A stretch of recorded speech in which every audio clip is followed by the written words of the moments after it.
Good evening, everyone, and welcome to another MechMarone stream. As promised from Tuesday's stream, I'll be unboxing the Keycult. So thanks everyone for joining in early. I see a Mexican Banana, Brabus Diver, Happy Bot, Hybrid Wolf, Deck, who else is here? Not Jutsu, Moon Sua, Bacon and Tuna, Arsoril, Not Film Guy, and KSJ. Thank you guys for joining in so early. Let's unbox the first item. In fact, I kind of cheated already. I already took it out of the box, and I was so excited to try these out. So yeah, here. Of course, what am I talking about? I am talking about my Gateron X switches. All in all, I would probably put this in terms of smoothness and sound between a KS3 and a KS9. So yeah, not terribly impressed. I'll probably treat them like regular Jellos.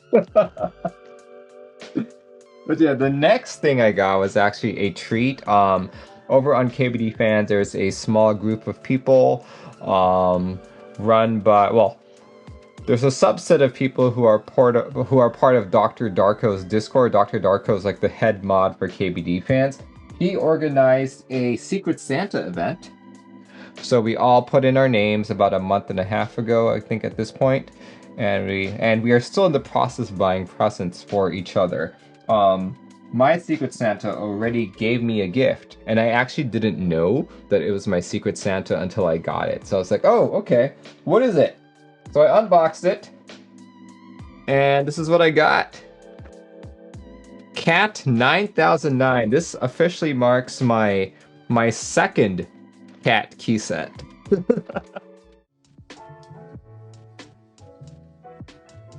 There we go. Yep.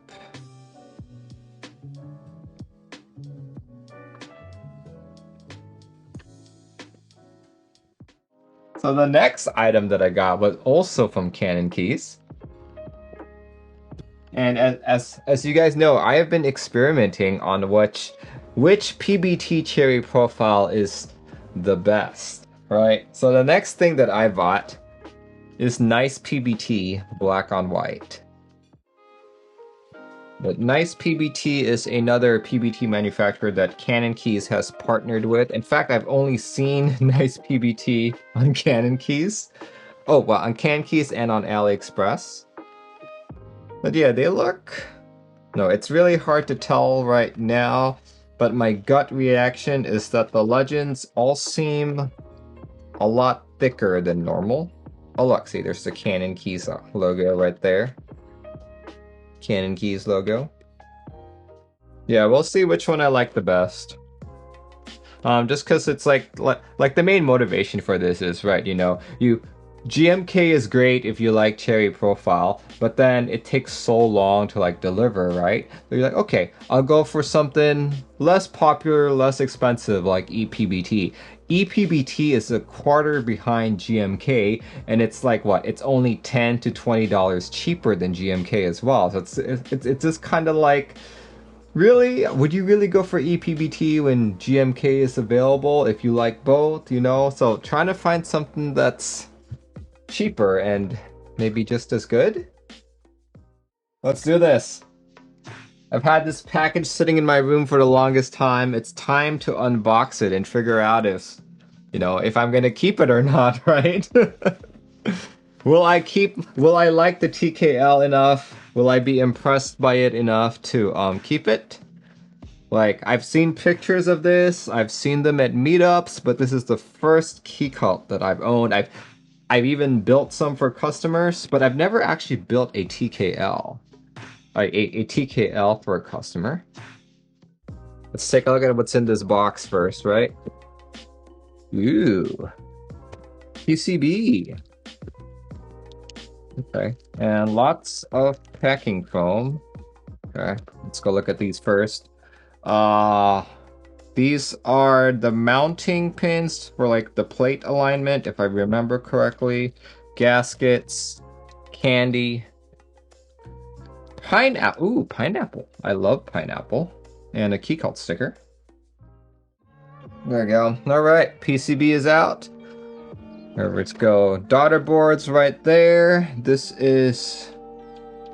This is the non-C3 one, so good thing I bought a bunch of the C3 daughter boards, so I'll be replacing it so that my Keycult can get ESD, overcurrent, and over voltage protection. There is a secondary cable here, which I do not know what this does quite yet. See, Wilbotech WT80A Keycult 2020, dang.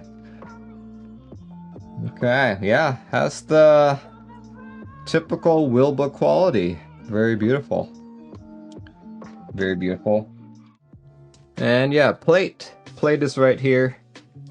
Man, that's so well wrapped. I feel bad unboxing it like this. Ooh, very nice. That's definitely hefty. Hefty brass plate. Like, I still don't know what switches I'd put on this. Keycult, premium mechanical keyboard, seal is right there, silver polished brass, release June 2020, Winkey, TKL, awesome. Let's see, little card that comes with it. Comes with a, ooh, what is this? Oh, basically just the certificate of authenticity, I guess? Thank you. Ooh. Aw. Very sweet of them. Your Keycult calling card. What? Like one day there's gonna be like a Keycult club, and in order to get in, I need to show this.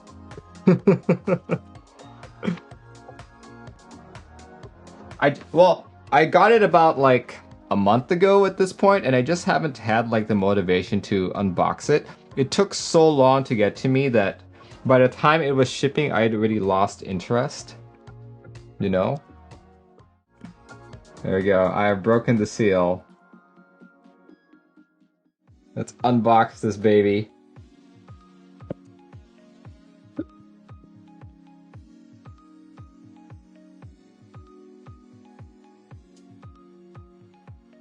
Okay. That is a lot of foam. That is a whole lot of foam.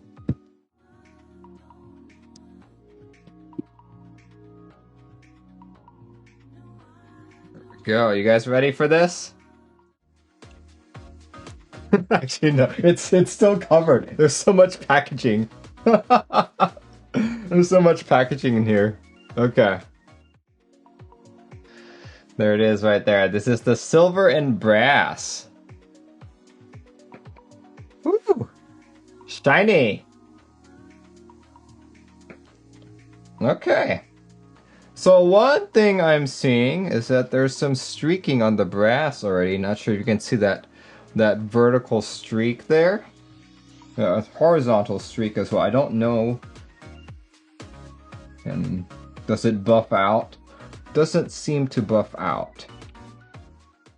So just FYI, PSA, if you guys are trying to clean brass, don't use alcohol. Don't use alcohol. Use water, use something soft. Yeah. Yeah, that's a little bit off-putting, to be honest with you, having something like this. Yeah, looks like a Keycult. Looks like pretty much every Keycult I've seen. Surprise, surprise, right? Yeah, it's beautiful. It's definitely a beautiful board. But here, let me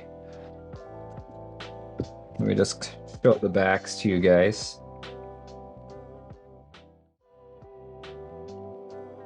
See that? Both are very classy looking boards. The angle is definitely boxier looking, whereas the Keycult is more curvaceous. You know? Both look really good. Compared with the Mr. Suit, I'm gonna have to say that I like the Mr. Suit back better than the Keycult. And I think that's mainly influenced because I've seen so many Keycults, right? I've seen so many Keycults that this one isn't as awe-inspiring to me anymore. But yeah, here, just to show you guys that I'm not, you know, pulling things out of my ass. Can you guys actually see the streaking?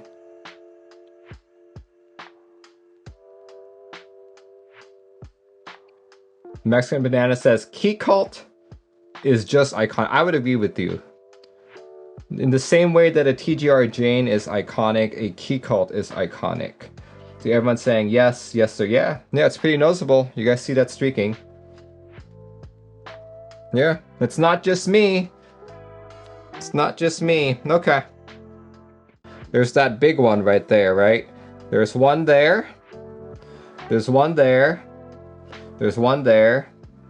There's one there. It's almost like something was placed on it or something to like make those marks.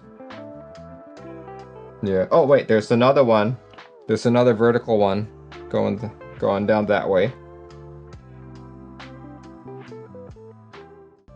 If I'm seeing streaking at 480p. Yeah, that is rather upsetting. Rather upsetting. Like to be honest, I've unboxed a Mr. Suit, an Angle. Yeah, those are probably like the two biggest TKLs that I've unboxed this year so far. And neither of them had this level of streaking. What stock did you order? All it says is pre-order number 1 Rev 2 TKL, standard silver and brass, polished. Yeah, it's not saying anything about B stock or anything like that. So it's gotta be, well, it's a pre-order, right? Wouldn't say on the card didn't say anything either. But yeah, that's another reason why I wanted a Keycult was just so that I could compare it to like other boards. The board was only 30% of the budget.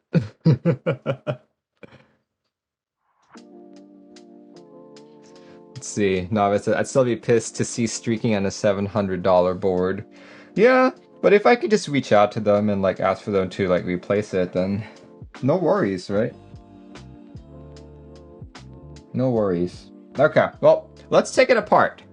Let's see what else, right? It's just that tight that it's not coming off. Oh, there it is. All right, let's look at manufacturing on this guy. Okay, gaskets obviously go in there.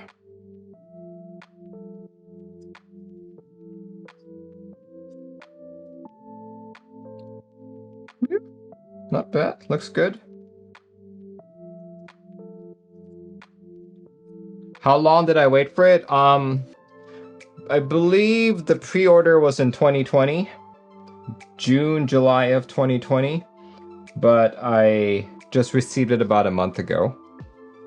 Yeah, here's the bottom part. You guys should be able to see a little bit more of the streaking. Do you guys see the vertical one on the right-hand side? See that? There's one on the right, one on the left. And there's lots of like the white pottery something. It's now like black stuff.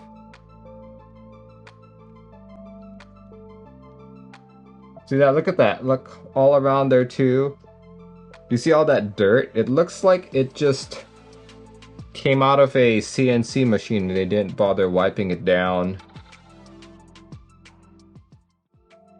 I'm gonna try wiping it down because that's actually pretty gross. I've never seen this. It's not really wiping off. Imagine paying I did not pay 900. I paid like 600, but still, you know. It's not even wiping off. It just, yeah, that's honestly really disappointing. I'm gonna have to take back what I said about the unboxing experience. This is pretty disappointing.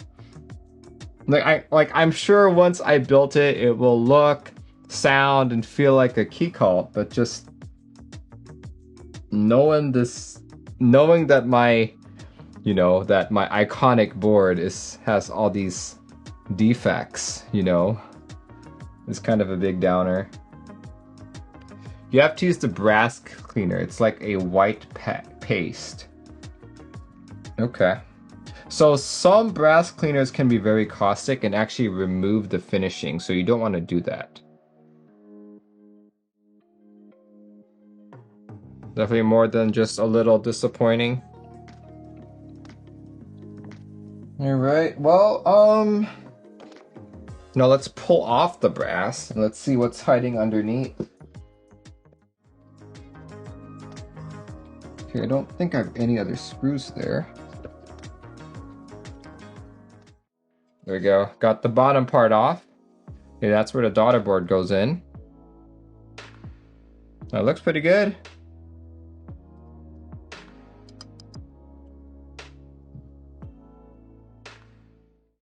You guys want to see this brass weight? This is the bottom of it.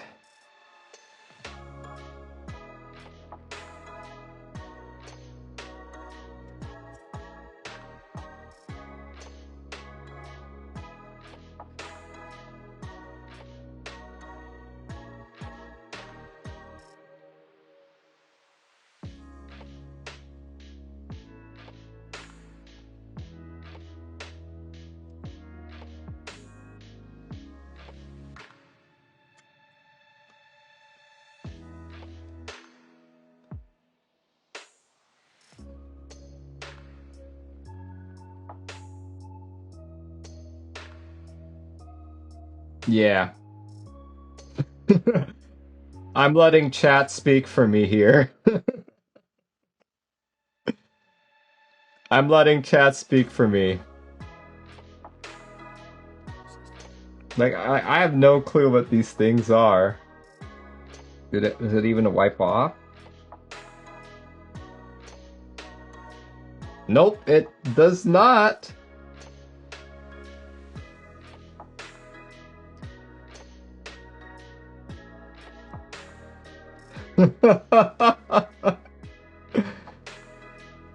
Oh my gosh.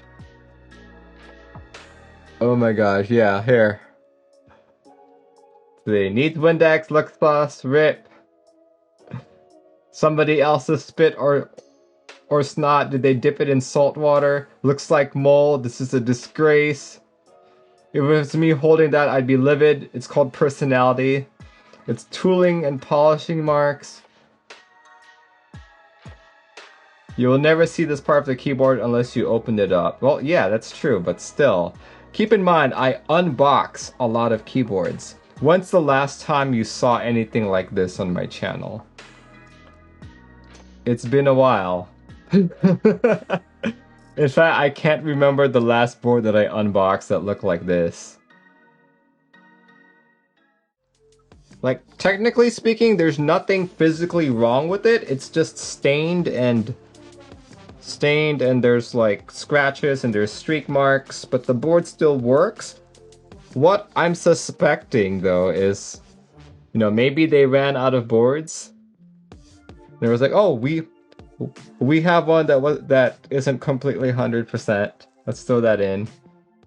Yeah, like, okay, so the rest of them look like I can clean them off somehow, but these two right here look like something oxidized.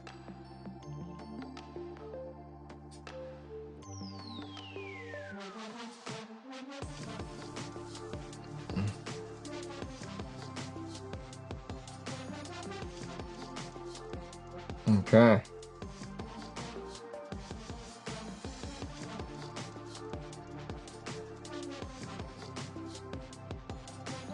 Bottom left doesn't look like it'll come off. I'm assuming my left, so it would be over here. Oh yeah, this, oh, you're right.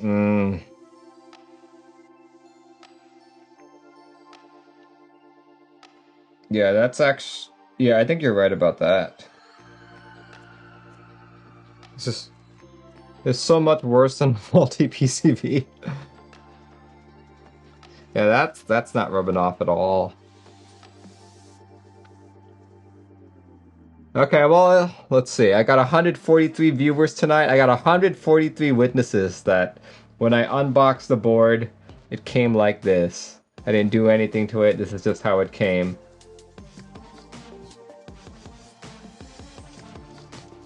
Alright, well, I kind of had suspicions that if the visible part had streaking, the non-visible part would be even worse.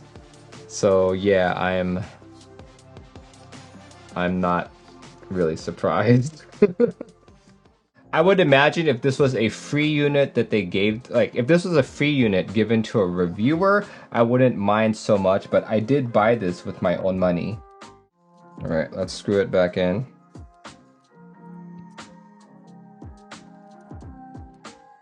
I like to think that this is maybe a fluke on their part. If every unit was like this for Keycult, Keycult would not have the reputation that they have now. It's just unfortunate that this unit sent to me, a streamer, is the one that has all these issues. Right? But if every unit was like this, Keycult would not have the reputation that they have today. Right? So this could be just a fluke. You know, people mess up from time to time, right? I bet some other people also had problems but were afraid to be shunned. You mean like afraid that Keycult wouldn't listen to them? Pretty sure Keycult would, you know, try and make amends if they could. So the aluminum pieces look perfectly fine. As far as I can tell, the aluminum looks great. It's mainly been just the brass piece. Alright, let's see. We have been at this for a little over an hour. I try to keep my unboxing shorter. So just as a quick take, this was my first Keycult. I bought with my own money. Was not a review unit. Saved up for this. Won fair and square. Got Keycult number 1, TKL Rev 2. Took about a year to get to me if you're watching this video. Brand new. It actually arrived to me a month ago and I'm just unboxing it now. Why did it take a month to unbox? Because it took so long to get to me that I lost interest in it. But today, as I was unboxing it, I just saw so many QC issues. Like the board will still type, feel, and sound like a Keycult. But a lot of the issues I saw were related to the brass weight. First and foremost, you have so much streaking on the front here. Found a powdery substance lining the entire outline of the brass weight. And when I took it apart, the bottom just looked like it came straight from the factory, unpolished, lots of stain marks, lots of potential oxidization. It was just very unnerving for a board that is meant to be premium. Right? It's very unnerving to see that on something that cost about $600, waited a year for, and is generally heralded as the board to get. This is like, you know, if you want status, if you want a really good quality board, if you want to flip it, if you want, you know, if you want a lot of things in this hobby, you go for Keycult. But yet, the stuff that I saw for the QC has been very, very upsetting. But yeah, thanks guys for joining in. My next stream will be this Saturday, in which I will be building a Monokey K60. This will be a customer build with lavender. So tune in 1:30 p.m. PDT if you guys are interested in that. All right, guys. Thanks for joining in. Have a good rest of your week, and I'll see you when I see you. Goodbye, everyone.